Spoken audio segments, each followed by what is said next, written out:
Pastor Ed here with Daily Devotions for Thursday, March the 2nd, 2023. 4 decades ago, in 1981, there was an attempt on the life of Pope John Paul II. Fortunately, the Pope lived.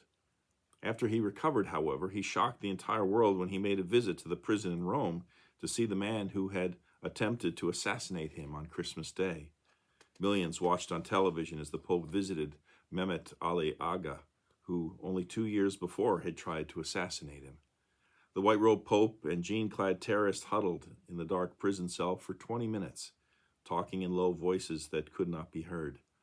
And when he emerged, John Paul explained, "I spoke to a brother whom I have pardoned." Many will never forget the headline the next week in Time magazine. Why forgive?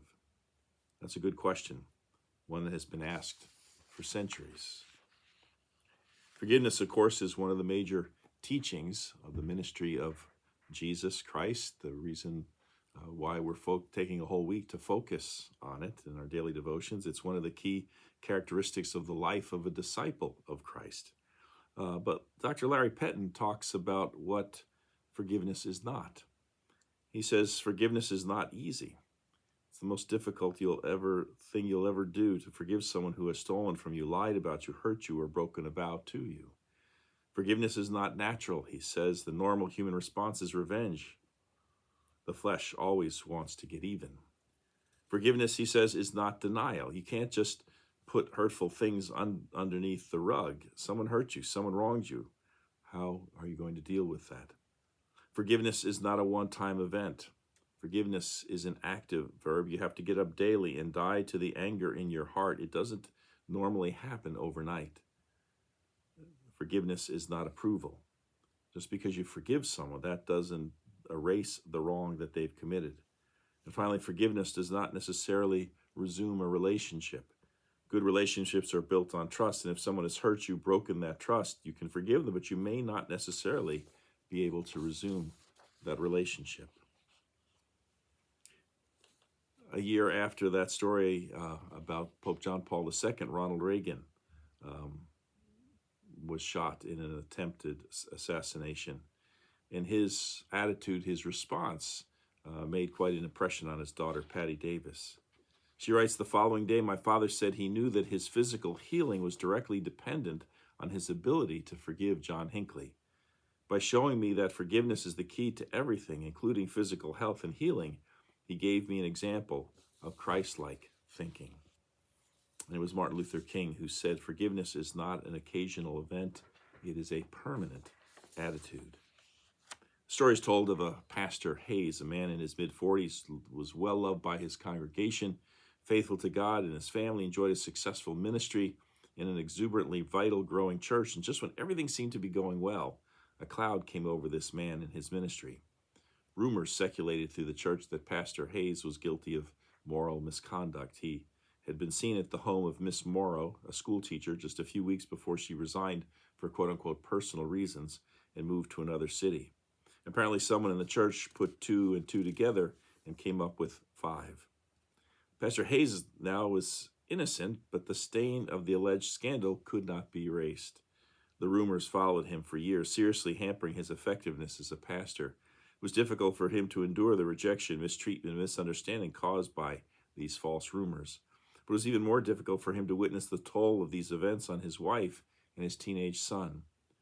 It was 10 years later, after his son had already graduated from college, that Pastor Hayes learned how the hurtful rumors originally began.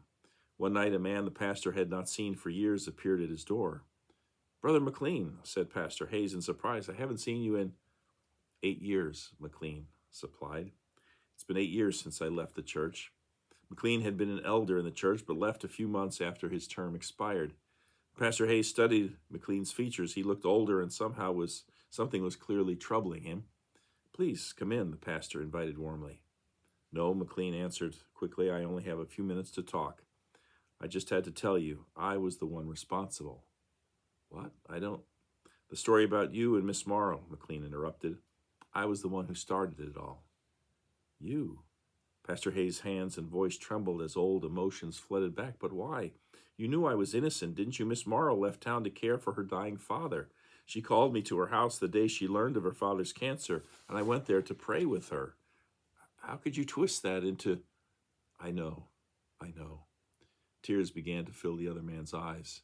I was twisted, Pastor. I twisted with jealousy. You see, before you came, I was a leader in this church. The previous pastor asked my advice on everything. People looked up to me. The programs I was involved in were flourishing. But when you came, a lot of new people came into the church, and there were so many new programs, and people didn't listen to my ideas anymore. The church got so big, and it took a different direction. I felt left behind.